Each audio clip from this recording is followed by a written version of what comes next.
दर्शकों, news today के इस बुलेटिन में आपका स्वागत है, जहां हम चर्चा और विश्लेषण करते हैं आज की महत्वपूर्ण खबरों का। आज की मुख्य सुर्खियां इस प्रकार हैं। प्रधानमंत्री ने महर्षि दयानंद सरस्वती की 200वीं जयंती पर आयोजित कार्यक्रम में हिस्सा लिया। केंद्र सरकार ने नेशनल क्रिएटर्स अवार्ड के प्रथम संस्करण की घोषणा की। भारत की नेबरहुड फर्स्ट नीति पर की गई कार्रवाई संबंधी रिपोर्ट लोकसभा में पेश की गई। कृषि, पशुपालन और खाद्य प्रसंस्करण पर संसदीय स्थायी समिति ने promotion of climate resilient farming शीर्षक से रिपोर्ट प्रस्तुत की। श्रम, वस्त्र और कौशल विकास संबंधी संसदीय स्थायी समिति ने जूट उद्योग के विकास एवं संवर्धन पर रिपोर्ट जारी की। स्वास्थ्य और परिवार कल्याण पर संसदीय स्थायी समिति ने राष्ट्रीय आयुष मिशन की समीक्षा पर रिपोर्ट जारी की।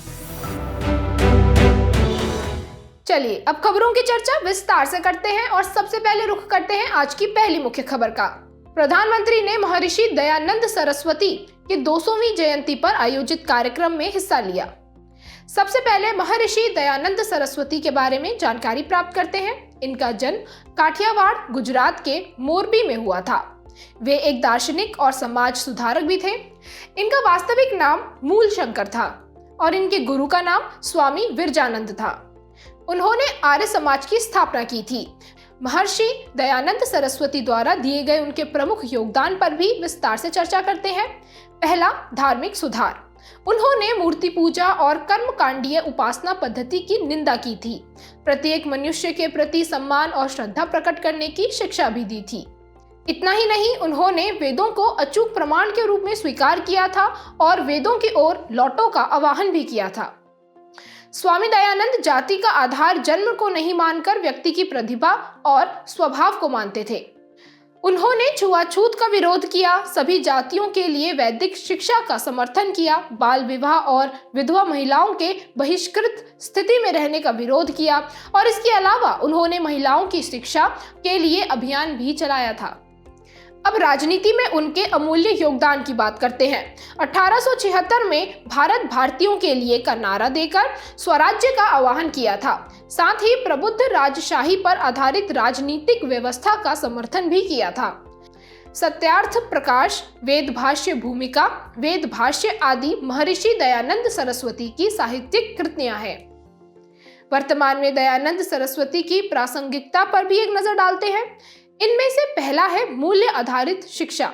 उन्होंने सार्वभौमिक सत्य, मानवतावाद, सभी के कल्याण के लिए कार्य करना आदि पर बल दिया था। दूसरा है वैज्ञानिक स्वभाव और तर्कसंगत सोच। उन्होंने अंधविश्वासों और रूढ़िवादिता का विरोध किया था। और तीसरा है सामाजिक न्याय। उन्होंने जाति, पंथ, संप्रदाय आदि के आधार पर विद्यमान भेदभाव के उन्मूलन का भी प्रयास किया था। अब बढ़ते हैं दूसरी खबर की तरफ। केंद्र सरकार ने नेशनल क्रिएटर्स अवार्ड के प्रथम संस्करण की घोषणा की। इस अवार्ड का उद्देश्य भारत के डिजिटल क्रिएटर इकोनॉमी में भारत की समृद्धि और संस्कृति को बढ़ावा देने तथा सकारात्मक सामाजिक परिवर्तन लाने वाली विविध सोच एवं प्रतिभाओं को सम्मानित करना है। डिजिटल क्रिएटर इकोनॉमी व्यक्तियों द्वारा संचालित अर्थव्यवस्था का वह हिस्सा है जो किसी कंटेंट, उत्पाद या सेवाओं का निर्माण करते हैं। साथ ही अलग अलग डिजिटल प्लेटफॉर्म्स के माध्यम से इनका मुद्रीकरण करते हैं। सबसे पहले बात करते हैं नेशनल क्रिएटर्स अवार्ड के बारे में। इसके तहत कई श्रेणियों में पुरस्कार दिए जाएंगे। इनके माध्यम से अलग अलग क्षेत्रों में उत्कृष्टता और प्रभाव डालने वालों को सम्मानित किया जाएगा। इन क्षेत्रों में स्टोरी टेलिंग, सामाजिक बदलाव के पैरोकार, पर्यावरणीय संधारणीयता, शिक्षा आदि शामिल है। इन पुरस्कार विजेताओं का चयन जूरी के मत और जनता के वोटों के आधार पर किया जाएगा और इस पुरस्कार को देने वाली संस्था का नाम माय गवर्नमेंट इंडिया है। भारतीय क्रिएटर इकोनॉमी की वर्तमान स्थिति पर एक नजर डालें तो पता चलता है कि भारत में लगभग 80 मिलियन क्रिएटर्स और नॉलेज प्रोफेशनल्स हैं और लगभग 1,50,000 प्रोफेशनल कंटेंट क्रिएटर्स हैं जो अपने डिजिटल कंटेंट, उत्पाद और सेवाओं के माध्यम से मुद्रा अर्जित कर रहे हैं। भारत में क्रिएटर इकोनॉमी के विकास के लिए उत्तरदायी कारण कौन से हैं? चलिए उस पर भी विस्तार से चर्चा करते हैं। पहला कारण है पहुंच में वृद्धि। अब अधिक लोगों के पास स्मार्टफोन है, इंटरनेट के उपयोग में वृद्धि हुई है तथा इंटरनेट की वजह से ऑनलाइन कंटेंट की विश्व भर में मांग है। दूसरा कारण है डिजिटल प्लेटफॉर्म और मुद्रीकरण। सोशल मीडिया प्लेटफॉर्म्स का प्रसार बढ़ रहा है। ये मुद्रा अर्जित करने के अवसर प्रदान कर रहे हैं। तीसरा कारण है रोजगार की पारंपरिक अवधारणा में बदलाव। अब लोग घर से या कहीं से भी तथा हाइब्रिड तरीके से कार्य कर रहे हैं। इससे क्रिएटर्स के पास कंटेंट बनाने के लिए अधिक समय एवं संसाधन प्राप्त हो जाते हैं। और चौथा है कोविड-19 महामारी। कोविड महामारी का प्रभाव भले ही पीड़ादायक रहा हो, लेकिन इसने अलग अलग स्तरों पर तथा स्थानीय भाषाओं में रचनात्मकता को असीमित एवं व्यापक तौर पर उभरने में मदद की है। क्रिएटर इकोनॉमी में व्यक्तियों, व्यवसायियों, समाज और अर्थव्यवस्था के लिए कैसे अवसर छुपे हुए हैं, चलिए उस पर भी विस्तार से चर्चा करते हैं। पहले समझते हैं व्यक्तियों के लिए आय अर्जित करने के कई विकल्प मिल रहे हैं। रचनात्मक अभिव्यक्ति के लिए प्लेटफॉर्म प्राप्त हो रहा है। वर्क मॉडल लचीला हो गया है। विश्व के लोगों तक पहुंच बनाने का अवसर मिल रहा है आदि। अगर व्यवसायियों के लिए अवसरों की बात करें तो इससे उत्पादों के प्रचार के लिए सस्ता और सुलभ डिजिटल माध्यम उपलब्ध हो गया है। अपने ब्रांड के लिए सोशल मीडिया पर समुदाय बनाने में मदद मिल रही है। आखिर में समाज और अर्थव्यवस्था के लिए ये कैसे लाभदायक है उसे समझते हैं। डिजिटल कंटेंट के माध्यम से सांस्कृतिक विशेषता को अभिव्यक्ति मिल रही है। सामाजिक समूह संगठित हो रहे हैं। कौशल विकास संभव हो रहा है। उद्यमशील मानसिकता का विकास हो रहा है आदि। खबर के आखिर में इस ओर मौजूद चुनौतियों पर भी एक नजर डालते हैं। ऑनलाइन उपलब्ध कंटेंट या उत्पाद या सेवा की प्रामाणिकता और विश्वसनीयता के बारे में संदेह बना रहता है। ऑनलाइन प्रतिस्पर्धा में होने वाली वृद्धि के कारण मानसिक स्वास्थ्य संबंधी समस्याएं और थकान की समस्या देखी जा रही है। कंटेंट और प्लेटफॉर्म के एक्सेस को सीमित करने तथा प्लेटफॉर्म द्वारा एल्गोरिदम के जरिए कंटेंट प्रसारित करने जैसी अन्य चुनौतियां भी मौजूद हैं। चलिए अब बढ़ते हैं आज की तीसरी मुख्य खबर की तरफ। भारत की नेबरहुड फर्स्ट नीति पर की गई कार्रवाई संबंधी रिपोर्ट लोकसभा में पेश की गई। नेबरहुड फर्स्ट नीति का उद्देश्य परामर्श आधारित, निस्वार्थ और परिणाम उन्मुख दृष्टिकोण के आधार पर पड़ोसी देशों के साथ मजबूत संबंध बनाना है। इसके तहत अधिक कनेक्टिविटी, बेहतर अवसंरचना, विविध क्षेत्रों के विकास में मजबूत सहयोग, सुरक्षा और लोगों के मध्य परस्पर संपर्क जैसे लाभ प्रदान करने पर ध्यान केंद्रित किया गया है। पड़ोसी देशों के साथ जुड़ाव के 5 S सिद्धांत मौजूद हैं: सम्मान, संवाद, शांति, समृद्धि और संस्कृति। चलिए अब हम नेबरहुड फर्स्ट नीति के महत्व को समझते हैं। भारत के लिए ये नीति क्षेत्रीय स्थिरता एवं मजबूत सुरक्षा और बेहतर व्यापार व कनेक्टिविटी के माध्यम से आर्थिक समृद्धि प्राप्त करने में मदद कर सकती है। साथ ही ये क्षेत्र में चीन के प्रभाव को प्रतिसंतुलित करने, भारत की सॉफ्ट पावर को बढ़ाने आदि में कारगर सिद्ध हो सकती है। और अगर हम क्षेत्र के हिसाब से इसके महत्व को समझें तो ये साझा समृद्धि, अनसुलझे विवादों के शांतिपूर्ण समाधान, सार्क तथा बिम्स्टेक जैसे क्षेत्रीय और उप क्षेत्रीय संगठनों के माध्यम से बहुपक्षवाद को मजबूत करने आदि में सहायक साबित हो सकती है। रिपोर्ट में इस ओर की गई मुख्य सिफारिशें कौन सी हैं? चलिए उस पर भी एक नजर डालते हैं। विदेश मंत्रालय को NFP पर अलग अलग मंत्रालयों के साथ समन्वय स्थापित करने के लिए एक सेल स्थापित करना चाहिए। द्विपक्षीय और बहुपक्षीय संबंधों के फ्रेमवर्क की आवधिक समीक्षा की जानी चाहिए। संयुक्त परियोजना निगरानी समितियों और निरीक्षण तंत्र को मजबूत करना चाहिए। केंद्रीय गृह मंत्रालय के साथ समन्वय से सीमावर्ती क्षेत्रों में अवैध प्रवासन के कारण होने वाले जनसांख्यिकीय परिवर्तनों की निगरानी करनी चाहिए। साथ ही आतंकवादियों की घुसपैठ पर भी कड़ी नजर रखनी चाहिए। और इसी के साथ भारत के पूर्वोत्तर क्षेत्र में कनेक्टिविटी, विकास और सुरक्षा में सुधार के लिए NFP एवं एक्ट ईस्ट नीति के बीच तालमेल स्थापित किया जाना चाहिए। चलिए अब रुख करते हैं आज की चौथी मुख्य खबर का। कृषि, पशुपालन और खाद्य प्रसंस्करण पर संसदीय स्थायी समिति ने promotion of climate resilient farming शीर्षक से रिपोर्ट प्रस्तुत की। रिपोर्ट में जलवायु परिवर्तन के प्रति भारतीय कृषि की संवेदनशीलता को देखते हुए जलवायु अनुकूल खेती की अनिवार्यता को रेखांकित किया गया है। जलवायु अनुकूल कृषि खेती की एक ऐसी पद्धति है जिसमें फसल और पशुधन उत्पादन प्रणालियों के माध्यम से मौजूदा प्राकृतिक संसाधनों का संधारणीय उपयोग करना शामिल है। इससे अलग अलग जलवायु स्थितियों में कृषि जनित आय के साथ साथ दीर्घकालिक और उच्च उत्पादकता प्राप्त करने में मदद मिलती है। सबसे पहले समझते हैं कि आखिर जलवायु अनुकूल कृषि की आवश्यकता क्यों है। पहला कारण है फसलें और बागवानी।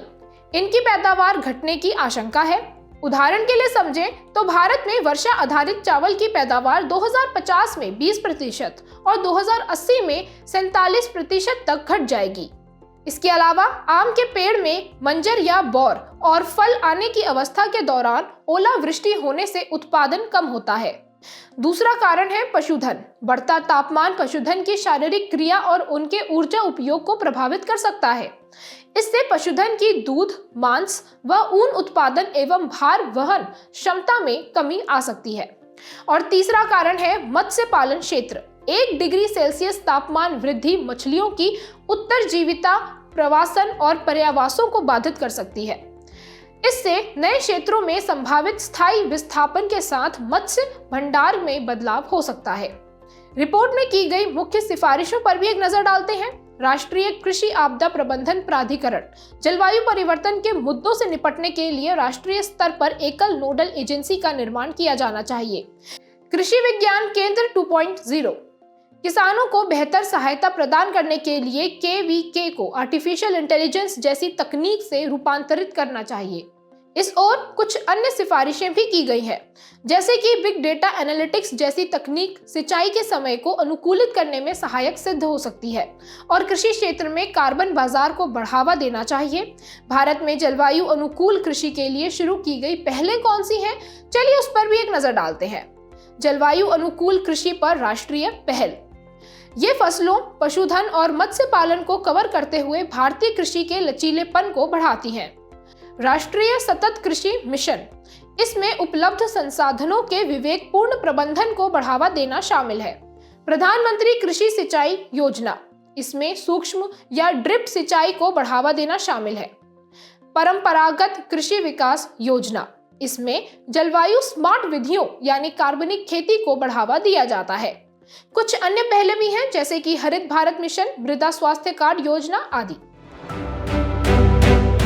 चलिए अब रुख करते हैं 5वीं मुख्य खबर की तरफ। श्रम, वस्त्र और कौशल विकास संबंधी संसदीय स्थायी समिति ने जूट उद्योग के विकास एवं संवर्धन पर रिपोर्ट जारी की।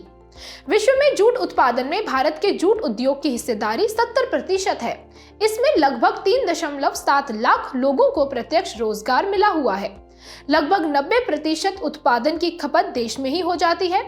भारत का लगभग 73% जूट उद्योग पश्चिम बंगाल में केंद्रित है। जूट उद्योग के समक्ष विद्यमान चुनौतियां कौन सी हैं? सबसे पहले इस पर विस्तार से चर्चा करते हैं। पहली चुनौती है आधुनिकीकरण का अभाव। भारत में जूट उद्योग में अभी भी पुरानी मशीनों का उपयोग किया जा रहा है। आर्टिफिशियल इंटेलिजेंस जैसी आधुनिक तकनीकों की मदद नहीं ली जा रही है। दूसरी चुनौती है कच्चा माल। जूट उत्पादन क्षेत्र में गिरावट दर्ज की गई है। वित्त वर्ष 2013-14 से वित्त वर्ष 2021-22 के बीच 1.7 लाख हेक्टेयर क्षेत्र कम हो गया है। तीसरी चुनौती है कम मूल्य वर्धन। जूट जियो टेक्सटाइल जैसे नए उत्पादों पर कम ध्यान दिया जा रहा है। इतना ही नहीं, नियमों का पालन भी सही से नहीं किया जा रहा है। कई उद्योगों द्वारा अनिवार्य जूट पैकेजिंग दिशा निर्देशों का पालन नहीं किया जाता है। सरकार ने अनाज की 100% तथा चीनी की 20% पैकेजिंग जूट की बोरियों में करना अनिवार्य कर दिया है। इसके अलावा जियो टेक्सटाइल जैसे कई नए क्षेत्रों के जूट उत्पादों की खरीद के लिए राज्यों की ओर से प्रोत्साहन की कमी देखी गई है। इनके अलावा कुछ अन्य मुख्य चुनौतियां भी हैं, जैसे कि कुशल श्रम बल की कमी, कई कारखाने बंद हो गए हैं, जूट उत्पादों का कम निर्यात हो रहा है आदि। इन समस्याओं को सुलझाने के लिए रिपोर्ट में की गई मुख्य सिफारिशें कौन सी हैं? चलिए उस पर भी एक नजर डालते हैं। जूट उद्योगों के आधुनिकीकरण को बढ़ावा दिया जाना चाहिए। गुणवत्ता में सुधार के लिए उद्योगों को डिजिटल मॉइस्चर मीटर से लैस करना चाहिए। बंद जूट मिलों को फिर से खोलने और नई मिलें स्थापित करने के लिए व्यापक नीति तैयार की जानी चाहिए और साथ ही कुशल कामगारों की कमी की समस्या से निपटने के लिए कौशल विकास और उद्यमिता मंत्रालय के परामर्श से उपयुक्त योजना तैयार की जानी चाहिए। खबर के आखिर में जूट उद्योग को बढ़ावा देने के लिए शुरू की गई मुख्य सरकारी पहलें कौन सी हैं, उन पर भी एक नजर डालते हैं। राष्ट्रीय जूट विकास कार्यक्रम, ये जूट उद्योग के विकास के लिए एक अम्ब्रेला योजना है। राष्ट्रीय जूट बोर्ड अधिनियम 2008 के तहत राष्ट्रीय जूट बोर्ड NJB का गठन किया गया है। जूट पैकेजिंग सामग्री अधिनियम 1987 को जूट पैकेजिंग सामग्री के अनिवार्य उपयोग के लिए अधिनियमित किया गया है और विश्व स्तर पर भारतीय जूट की ब्रांडिंग और स्थिति के लिए 2022 में जूट मार्क लोगो लॉन्च किया गया था। अब रुख करते हैं आज की आखिरी मुख्य खबर की तरफ। स्वास्थ्य और परिवार कल्याण पर संसदीय स्थायी समिति ने राष्ट्रीय आयुष मिशन की समीक्षा पर रिपोर्ट जारी की। राष्ट्रीय आयुष मिशन यानी NAM की शुरुआत 2014 में हुई थी। इस मिशन का उद्देश्य आयुष आधारित स्वास्थ्य देखभाल सेवाओं को मजबूत और बेहतर बनाकर पूरे देश में आयुष स्वास्थ्य देखभाल सेवाएं प्रदान करना है। ये एक केंद्र प्रायोजित योजना है। इसका नोडल मंत्रालय है आयुष मंत्रालय। आयुष चिकित्सा विधियों में आयुर्वेद, योग एवं नेचुरोपैथी, यूनानी, सिद्ध, होम्योपैथी जैसी पारंपरिक आयुष पद्धतियां शामिल हैं। रिपोर्ट के अनुसार आयुष स्वास्थ्य एवं कल्याण केंद्रों के माध्यम से आयुष सेवाओं के लाभार्थियों की संख्या 1.50 करोड़ से बढ़कर 8.42 करोड़ हो गई है। आपकी जानकारी के लिए बता दें कि स्वास्थ्य कल्याण केंद्र आयुष्मान भारत योजना का एक हिस्सा है। अब बात करते हैं इस ओर आने वाली मुख्य चुनौतियों के बारे में। सबसे पहले समझते हैं कार्यान्वयन के स्तर पर मौजूद चुनौतियों की। मंजूर किए गए एकीकृत आयुष अस्पतालों में से 69% अस्पताल अभी तक नहीं बन पाए हैं। कुछ राज्यों और केंद्र शासित प्रदेशों में आयुष के लिए अलग विभाग तक नहीं बनाए गए हैं। दूसरी चुनौती है मंजूरी में होने वाली देरी। दरअसल राज्य वार्षिक कार्य योजना को अंतिम रूप देने और इसे मंजूरी देने में अधिक समय लगता है। तीसरी चुनौती है एक संगठन द्वारा कई भूमिकाएं निभाना। एक ही संस्था नीति निर्माण, विनियमन, वित्त पोषण, खरीद और प्रबंधन जैसी अलग अलग भूमिकाएं निभाती है। इससे कार्य की दक्षता प्रभावित होती है। इसका एक उदाहरण है NAM नाम निदेशालय। समिति द्वारा की गई मुख्य सिफारिशें कौन सी हैं? चलिए उस पर भी एक नजर डालते हैं। समिति ने सिफारिश की है कि आयुष उत्पादों के लिए अच्छी विनिर्माण पद्धतियों और अच्छी कृषि पद्धतियों को सख्ती से लागू करना चाहिए। निजी बीमा कंपनियों को उनके द्वारा मंजूर की गई उपचार विधियों की सूची में पंचकर्म जैसे आयुष उपचारों को शामिल करने के लिए प्रोत्साहित करना चाहिए। NAM नाम की कार्यान्वयन अवधि को वित्त वर्ष 2024 से आगे कम से कम 5 वर्षों के लिए बढ़ाना चाहिए। आखिर में राष्ट्रीय आयुष मिशन के मुख्य घटकों के बारे में भी जान लेते हैं। इसके कुल 5 घटक हैं: आयुष ग्राम, आयुष जन स्वास्थ्य कार्यक्रम, आवश्यक दवाओं की आपूर्ति, आयुष से संबंधित सरकारी अस्पतालों में सुधार और आयुष स्वास्थ्य व कल्याण केंद्र। चलिए अब रुख करते हैं सुर्खियों में रहे व्यक्तित्व की तरफ। हमारे आज के व्यक्तित्व हैं doctor MS Swaminathan. Doctor Swaminathan को भारत रत्न सम्मान देने की घोषणा की गई है। उन्हें भारत में हरित क्रांति का जनक माना जाता है। इस हरित क्रांति की शुरुआत 1960 के दशक में हुई थी। उन्होंने नॉर्मन बोरलॉग के साथ मिलकर गेहूं की अधिक उपज देने वाली किस्में विकसित की थी। उन्होंने कृषि में महिलाओं के ज्ञान, कौशल और तकनीकी सशक्तिकरण को बढ़ावा दिया था। साथ ही राष्ट्रीय किसान आयोग के अध्यक्ष भी रहे थे। इस आयोग ने उत्पादन की व्यापक लागतों को जोड़कर किसानों को फसलों के न्यूनतम समर्थन मूल्य देने की सिफारिश की थी। डॉक्टर MS स्वामीनाथन को मिले पुरस्कार और सम्मान के बारे में भी जान लेते हैं। प्रथम विश्व खाद्य पुरस्कार विजेता 1987, MS भटनागर पुरस्कार 1961 आदि। हम डॉक्टर MS स्वामीनाथन जी से नेतृत्व, वैज्ञानिक सोच, करुणा, लोक सेवा के प्रति समर्पण आदि जैसे जीवन मूल्य सीख सकते हैं। बुलेटिन के आखिर में अब बढ़ते हैं आज की संक्षिप्त सुर्खियों की तरफ। IITB कॉमेट फाउंडेशन बेंगलुरु ने open radio access network ORAN base station के लिए एक नया विशिष्ट तकनीकी समाधान विकसित किया है। भारत सरकार के प्रधान वैज्ञानिक सलाहकार ने साइंस फॉर विमेन और technology and innovation Swati portal launch किया है। ये STEMM यानी विज्ञान, प्रौद्योगिकी, इंजीनियरिंग, गणित और चिकित्सा जैसे विषयों से जुड़ी भारतीय महिलाओं व लड़कियों के लिए एकल ऑनलाइन पोर्टल के रूप में कार्य करेगा। एक नई प्रस्तावित रेलवे लाइन बांदीपुर राष्ट्रीय उद्यान से होकर गुजरेगी। लोग संभावित पारिस्थितिकीय प्रभावों को लेकर इस परियोजना का विरोध कर रहे हैं। आंध्र प्रदेश के रोलापाड़ू वन्य जीव अभयारण्य में पिछले कई वर्षों से ग्रेट इंडियन बस्टर्ड को नहीं देखा गया है। यह भारतीय उपमहाद्वीप की स्थानिक प्रजाति है। इसकी आबादी मध्य भारत, पश्चिमी भारत और पाकिस्तान के पूर्वी हिस्से में पाई जाती है। बेंगलुरु स्थित नेशनल एरोस्पेस लैबोरेटरीज ने सौर ऊर्जा से संचालित हाई एल्टीट्यूड स्यूडो सैटेलाइट का पहला परीक्षण सफलतापूर्वक किया। सूडो सैटेलाइट मानव रहित हवाई यान है। यह जमीन से 18 से 20 किलोमीटर की ऊंचाई पर उड़ सकता है और अपनी निश्चित पोजीशन बनाए रख सकता है। स्वास्थ्य और परिवार कल्याण मंत्रालय ने लिम्फेटिक फाइलेरियासिस के उन्मूलन के लिए छमाही राष्ट्रव्यापी मास ड्रग एडमिनिस्ट्रेशन अभियान के पहले चरण की शुरुआत की है। शीत ऋतु में अमेरिका के एलिगेटर्स ब्रूमेशन की स्थिति में चले जाते हैं। ब्रूमेशन एक प्रकार की शीत निद्रा की स्थिति है। RBI अपनी प्रायोगिक परियोजना central bank digital currency wholesale के तहत परिसंपत्तियों और सरकारी बॉन्ड्स के टोकनाइजेशन की योजना बना रहा है।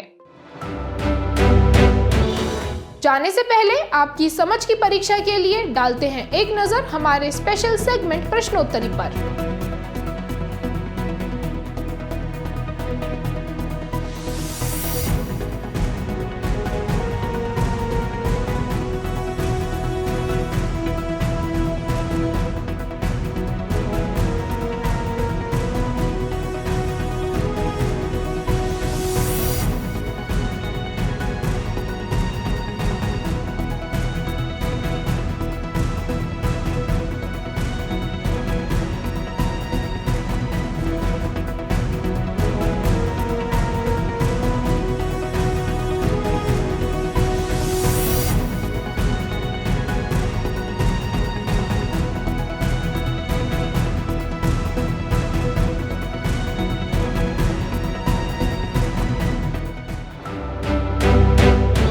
हमसे जुड़ने के लिए आपका धन्यवाद। उम्मीद है न्यूज टुडे का ये बुलेटिन आपको पसंद आया होगा। न्यूज टुडे की PDF को डाउनलोड करने के लिए और आज के क्विज के उत्तर के लिए डिस्क्रिप्शन में दिए गए लिंक्स पर क्लिक कीजिए।